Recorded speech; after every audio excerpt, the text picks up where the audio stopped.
अस्सलाम वालेकुम स्टूडेंट्स। जैसा कि आप लोगों को पता है CM laptop scheme phase 2 open हो चुका है। जैसे स्कीम आई बच्चों को इसके बारे में बहुत सी कन्फ्यूजन्स आई कि ये स्कीम बेसिकली क्या है, इनमें कौन-कौन से बच्चे एलिजिबल हैं, कौन-कौन से बच्चे और कौन-कौन सी यूनिवर्सिटीज़ के स्टूडेंट्स इसमें अप्लाई कर सकते हैं, इसका अप्लाई का प्रोसीजर क्या है। होनहार स्कॉलरशिप वाले एक ऑप्शन आ रही थी बच्चों को जब अप्लाई कर रहे थे, तो उसमें क्या सिलेक्ट करना है, हम यस सिलेक्ट करें या नो सिलेक्ट करें, कौन सा सेमेस्टर सेलेक्ट करना है। हमारा अभी फर्स्ट सेमेस्टर है लेकिन पेपर्स हमारे हो चुके हैं, तो हम कौन सा सेमेस्टर सेलेक्ट करें। फेज 1 के वेरीफाइड स्टूडेंट्स को दोबारा अप्लाई करना चाहिए या वेट करें। पेंडिंग लिस्ट वाले स्टूडेंट्स अप्लाई कर सकते हैं या नहीं कर सकते हैं। एफिडेविट क्या है, कहाँ से बनवा सकते हैं। सीएनआईसी ऑलरेडी एग्जिस्ट इशू आ रहा है, उसका सोल्यूशन क्या है। कैप्चा इशू आ रहा है, उसका सोल्यूशन क्या है। अगर सीएनआईसी हमारा नहीं बना हुआ तो क्या हम बेफॉर्म की बेस पे अप्लाई कर सकते हैं स्कीम में। डोमिसाइल ज़रूरी है या नहीं है। इन तमाम क्वेश्चंस के आंसर इस वीडियो में मौजूद हैं, एंड तक देखिए ताकि कोई भी कंफ्यूजन ना रहे। सबसे पहले सीएम लैपटॉप स्कीम है क्या है basically. So students, CM Punjab laptop scheme government of Punjab की एक मेरिट बेस्ड एजुकेशनल प्रोग्राम है, जिसका मकसद ये है कि जितने भी टैलेंटेड और डिजर्विंग स्टूडेंट्स हैं उनको फ्री लैपटॉप प्रोवाइड किए जाएं। स्टूडेंट्स, इसके अंदर कोई लिंक नहीं है आप A1 कैटेगरी से हैं या आप A2 कैटेगरी से हैं। जो भी मेरिट पर और एलिजिबिलिटी क्राइटेरिया पर पूरा उतरेगा उन सबको लैपटॉप्स दिए जाएंगे। सो स्टूडेंट्स, अब आते हैं CM Punjab laptop scheme phase 3 के एलिजिबिलिटी क्राइटेरिया की तरफ, यानी कौन कौन से स्टूडेंट्स इसमें अप्लाई कर सकते हैं। सो स्टूडेंट्स, मैं जो भी क्राइटेरियाज बताऊंगी अगर आप इन सब पर पूरा उतर रहे हैं तो आप लोग लाजमी स्कीम में अप्लाई करें और इंशाल्लाह आप लोग हासिल भी कर लेंगे। सबसे पहली कंडीशन है वो ये है कि जो स्टूडेंट अप्लाई कर रहा है उसके पास पंजाब का डोमिसाइल लाजमी होना चाहिए। नंबर 2, कि जो स्टूडेंट्स अप्लाई कर रहा है वो करंटली इनरोल्ड होना चाहिए बीएस के फर्स्ट या सेकंड सेमेस्टर में, जो आप लोगों के पास सिलेक्टेड यूनिवर्सिटीज हैं उनमें। नंबर 2, जो पब्लिक सेक्टर मेडिकल और डेंटल कॉलेजेस हैं उनका सेशन 2025 से ऑनवर्ड्स होना चाहिए। बीएस नर्सिंग फर्स्ट या सेकंड सेमेस्टर, फर्स्ट प्रोफेशनल, और जो आप लोगों के पास डीवीएम है उसका पब्लिक सेक्टर यूनिवर्सिटीज, और आगे डॉक्टर ऑफ मेडिसिन में पब्लिक सेक्टर यूनिवर्सिटीज इनरोल हैं।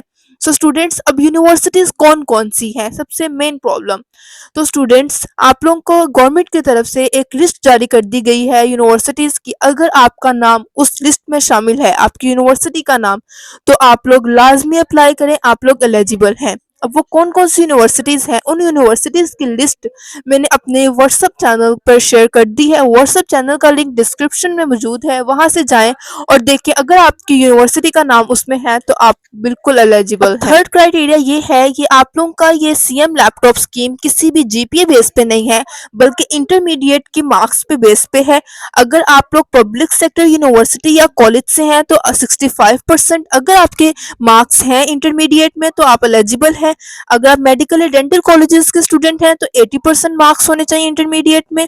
अगर डीवीएम के हैं तो 75%, और अगर नर्सिंग कॉलेज के हैं तो आपके इंटरमीडिएट के 65% मार्क्स होने चाहिए, आप एलिजिबल हैं। स्टूडेंट्स, यहाँ मैं एक बात क्लियर कर दूं, एलिजिबल होने का मतलब यह है कि आप इस स्कीम में अप्लाई कर सकते हैं।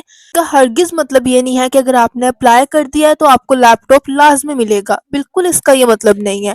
लैपटॉप बिल्कुल मेरिट बेस मिलेगा। आप लोगों को जो मेरिट दे दिया गया है इसके बाद भी जो स्टूडेंट्स अप्लाई करेंगे उस बेस पर मेरिट बनेगा, और देन फाइनल होगा कि किस किस को लैपटॉप मिलना है। तो टॉप जो मेरिट वाले लोग होंगे उन सबको लैपटॉप मिलेगा। जिस तरह होनहार स्कॉलरशिप में एलिजिबल क्राइटेरिया 70% था, लेकिन क्लोजिंग मेरिट 81 82 तक रहा है, इसी तरह इस लैपटॉप स्कीम का भी क्लोजिंग मेरिट कुछ ना कुछ होगा।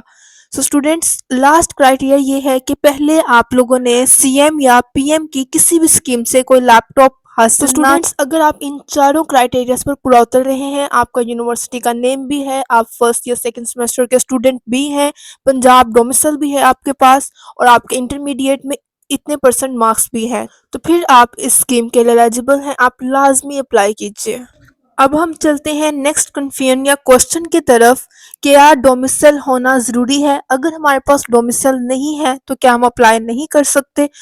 अगर आपका डोमिसाइल नहीं बना हुआ तो आप लोग विद इन 1 वीक बनवा सकते हैं इजीली।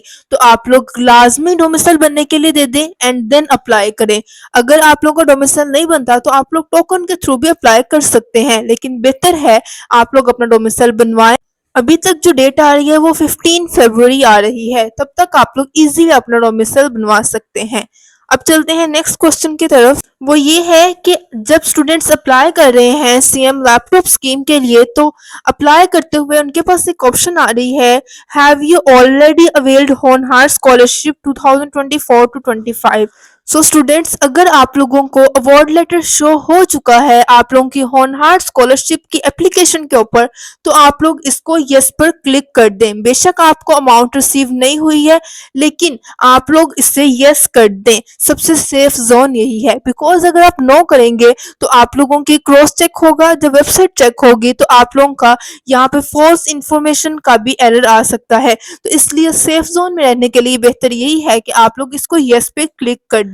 अब नेक्स्ट क्वेश्चन ये है कि हम लोग अप्लाई करते हुए इस एप्लीकेशन में एक ऑप्शन आ रही है कि आप किस सेमेस्टर में हैं, हम कौन सा सेमेस्टर सिलेक्ट करें। तो स्टूडेंट्स, अगर आप फर्स्ट सेमेस्टर में हैं तो फर्स्ट सेमेस्टर सिलेक्ट कर दें, लेकिन अगर आप सेकंड में हैं तो सेकंड सेलेक्ट कर दें। सिर्फ यही 2 सेमेस्टर के स्टूडेंट्स एलिजिबल हैं। यहाँ पे बच्चों को कन्फ्यूजन ये आ रही है कि बहुत से बच्चे ऐसे हैं जिनके फर्स्ट सेमेस्टर के फाइनल एग्जाम्स हो चुके हैं। अब उनको कन्फ्यूजन है हम फर्स्ट सेमेस्टर करें या सेकंड सेमेस्टर करें। तो स्टूडेंट्स, इन बच्चों के लिए सिंपल सॉल्यूशन है, अपने यूनिवर्सिटी के फोकल पर्सन या डिपार्टमेंट के किसी पर्सन से राब्ता करें।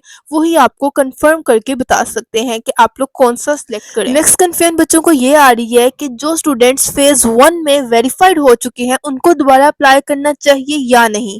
तो स्टूडेंट्स, जो स्टूडेंट्स फेज 1 में वेरीफाइड थे और जिन्हें फेज 2 में लैपटॉप मिलना था लेकिन सेरेमनीज ना होने की वजह से लैपटॉप नहीं मिला, उनका स्टेटस ऑटोमेटिकली सिलेक्टेड हो जाएगा। उन्हें दोबारा अप्लाई करने की कोई जरूरत नहीं। या तो उन्हें न्यू फेज से पहले लैपटॉप मिल जाएंगे या फिर न्यू फेज की सेरेमनीज के साथ ओल्ड फेज के सिलेक्टेड स्टूडेंट्स को भी लैपटॉप दे दिए जाएंगे। तो इन स्टूडेंट्स को दोबारा अप्लाई करने की कोई जरूरत नहीं। और नेक्स्ट कुछ बच्चे ये पूछ रहे थे कि जिनका स्टेटस पेंडिंग है उनको दोबारा अप्लाई करना चाहिए या नहीं करना चाहिए। तो स्टूडेंट्स, मैं आप लोगों को एक चीज़ क्लियर कर दूं, इस फेज के अंदर 3 तरह के टाइप्स को लैपटॉप्स दिए जाएंगे। नंबर 1 वो जिनका फेज 1 में वेरीफाइड थे। नंबर 2 वो स्टूडेंट्स जिनके मार्क्स फेज 1 में 65% से 74.95 के दरमियान थे और जिन्होंने 2025 में अप्लाई किया था, उन्हें भी इसी फेज में लैपटॉप दिए जाएंगे। एंड नंबर 3 वही फर्स्ट और सेकंड सेमेस्टर के स्टूडेंट्स को इस फेज में लैपटॉप्स दिए जाएंगे। नेक्स्ट क्वेश्चन कुछ स्टूडेंट्स का ये था कि उन लोगों को यूनिवर्सिटी में एडमिशन तो कंफर्म हो चुका है किसी ना किसी, और वो एलिजिबल यूनिवर्सिटी है सीएम लैपटॉप स्कीम की जो लिस्ट शेयर की गई है उसमें, बट उनकी क्लासेस अभी तक स्टार्ट नहीं हुई और एप्लीकेशन फॉर्म फिल करते हुए वो लोग वहाँ पे रजिस्ट्रेशन नंबर और रोल नंबर पूछ रहे हैं, तो वहाँ पर वो क्या पुट करें। तो स्टूडेंट्स, इस सूरत में आप लोग लाजमी लाजमी अपने यूनिवर्सिटी के फोकल पर्सन से रब्ता करें और उससे पूछें कि वो वहाँ पर कौन सा नंबर लिखें। वो आप लोगों को सीरियल नंबर या कोई ट्रैकिंग नंबर कुछ ना कुछ नंबर बताएंगे, आप लोग उसको फिल कीजिएगा।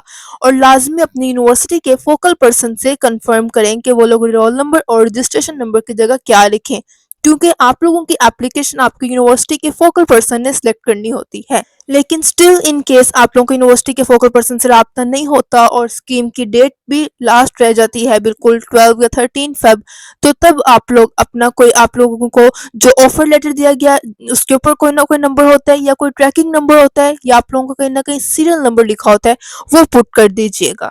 नेक्स्ट ये कि इस स्कॉलरशिप में अप्लाई के लिए रिक्वायर्ड डॉक्यूमेंट्स कौन कौन से हैं। तो स्टूडेंट्स, आप लोगों को सिर्फ 4 डॉक्यूमेंट्स की ज़रूरत है। नंबर 1 एफिडेविट, और न्यू एफिडेविट बनवाना है। होनहार स्कॉलरशिप वाले एफिडेविट की पिक अपलोड नहीं करनी है। नंबर 2 में मैट्रिक और इंटरमीडिएट के रिजल्ट कार्ड की पिक। एंड नंबर 3 में पंजाब का डोमिसाइल। एंड नंबर 4 में सीएनआईसी या बेफॉर्म। अगर आपका शनाख्ती कार्ड बना हुआ है तो वेल एंड गुड, अगर नहीं बना हुआ तो बेफॉर्म भी चलेगा। नेक्स्ट क्वेश्चन बच्चों का ये था कि एफिडेविट क्या है, कहाँ से बनवा सकते हैं। तो स्टूडेंट्स, जिन लोगों ने होनहार स्कॉलरशिप में अप्लाई किया था उनको तो बहुत अच्छे से आइडिया होगा कि एफिडेविट क्या है।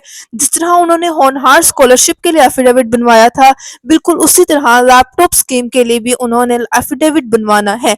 लेकिन जिन बच्चों को नहीं आइडिया उनको बता देती हूँ कि आप लोगों को एफिडेविट का एक सैंपल आप लोगों ने डाउनलोड कर लेना है इसकी वेबसाइट से। वैसे मैं अपने व्हाट्सएप चैनल में भी लिंक दे दूंगी, आप उस लिंक पे क्लिक कीजिएगा और वहां पे जो एफिडेविट होगा उसको डाउनलोड कर लीजिएगा। उस एफिडेविट को डाउनलोड करने के बाद आप लोगों ने उसको ई स्टाम्प पर प्रिंट करवा लेना है। ये ई स्टाम्प आप लोगों को कचहरी से भी मिल सकता है और मुख्तलिफ यूनिवर्सिटी की कैंटीन्स में भी अवेलेबल होता है या नेट कैफे में भी अवेलेबल होता है। अगर आप लोग लाहौर में हैं तो यूईटी लाहौर की कैंटीन्स में ये एफिडेविट कंप्लीट तैयार पड़ा हुआ है। लाइक आप लोगों को कुछ प्रिंट वगैरह नहीं करवाना पड़ेगा, जस्ट वहां से जाएं, 300 से 400 रुपए में वो आप लोग एफिडेविट खरीद सकते हैं और उसकी पिक अपलोड कर सकते हैं। और पंजाब यूनिवर्सिटी की गर्ल्स कैंटीन में भी ये एफिडेविट अवेलेबल है, आप वहां से भी बाय कर सकते हैं। और आप लोगों ने इसकी पिक अपलोड करने के बाद हार्ड फॉर्म में जो होगा उसको संभाल कर रखना है, उसको फेंक नहीं देना है।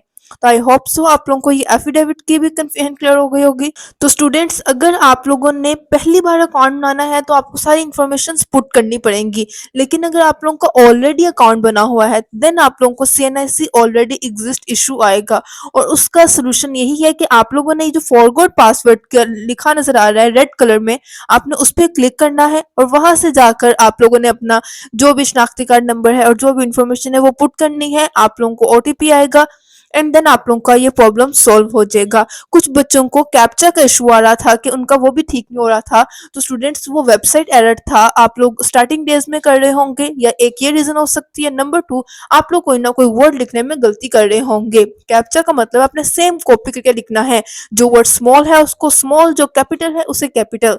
लेकिन फिर भी मैं एक complete A to Z apply करने की वीडियो लाइव मेथड आप लोगों के साथ नेक्स्ट वीडियो में शेयर करूंगी। उस वीडियो को लाजमी देखिएगा देन अप्लाई कीजिएगा, उससे पहले अप्लाई मत कीजिएगा।